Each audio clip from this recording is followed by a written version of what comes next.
Your superpower. Everybody wanted a superpower, right? Goku, Thor, Batman, Superman, Spider-Man. We all believe in it. Somewhere, the reason why Harry Potter worked or influenced the whole world was because they would take you from this old lame ass world to the world of magic, and you were like muggles, muglu. Just kidding, right? We all believe in Bollywood true love, Santa Claus, or Tooth Fairy, or shit like that. It's buried in us, but in reality, our superpower is a bit boring, not that magical, but if you access it properly, if you analyze it properly, it's the best superpower one can get. There's this person called Thomas Kuhn, right? Mid 20th century, he wrote this book called Scientific Revolution. And it's about the philosophy of what happens when there's a scientific revolution. And scientific revolutions are very dangerous, especially when they are floated for the first time in the society. So there was this person called Copernicus, right? He was in it's an old times, and he came. He had said, "Guys, idhar aao, come here," and he said, "This world, this Earth, is not the center of the universe, and actually, we are just revolving around the sun." And everyone was just offended.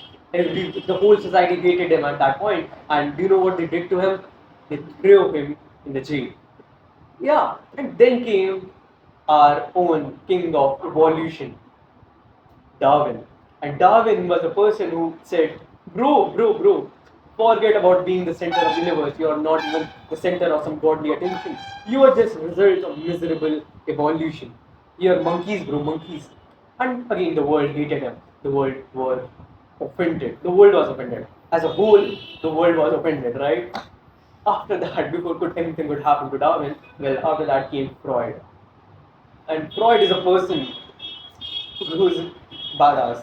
Bro came and said, "Bro, you're not even the center of the universe, not center of godly attention.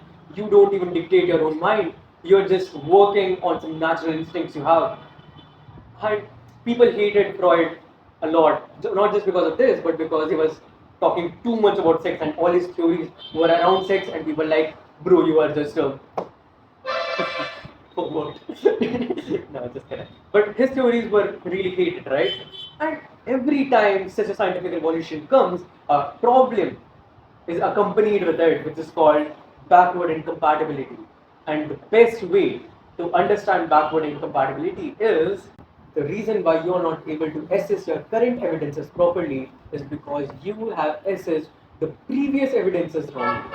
So what this basically means is that you have understood something previously that doesn't even align with your current beliefs, your current reality, your truth, right? And one of the biggest examples of this is something that every teenager goes through, which is their father, their parents is are the correct ones. They know everything, and then suddenly teenage comes and you realize you have some brain, you start understanding things, and you realize, oh, they are humans as well. And then comes a weekend where you don't know, should I just keep following him or should I understand but question them? And then you break the whole structure, create a whole belief from scratch, right? And this is a huge problem in our society, and the only solution to it is consistency, to be precise, cognitive consistency. I was listening to a neurological authority, right? And they said that your consciousness has a great main function, which is building stories, and the backbone of this is consistency.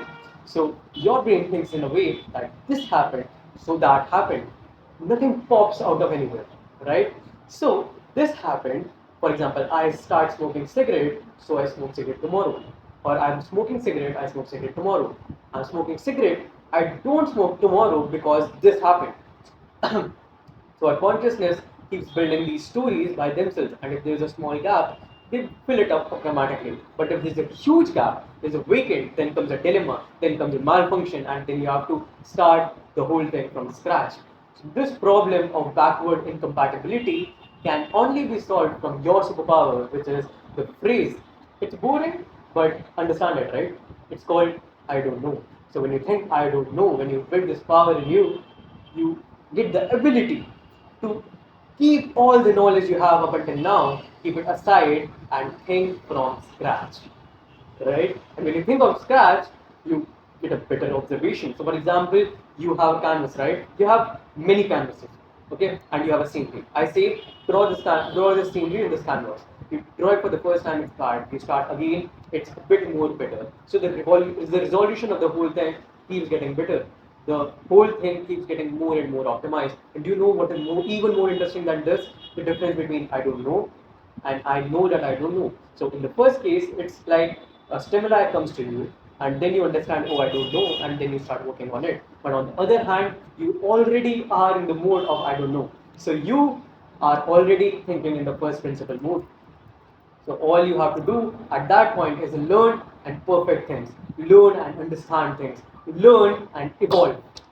So hence in our fast times, us human beings, strongest superpower, the best superpower in this technologically scaling time is I don't know.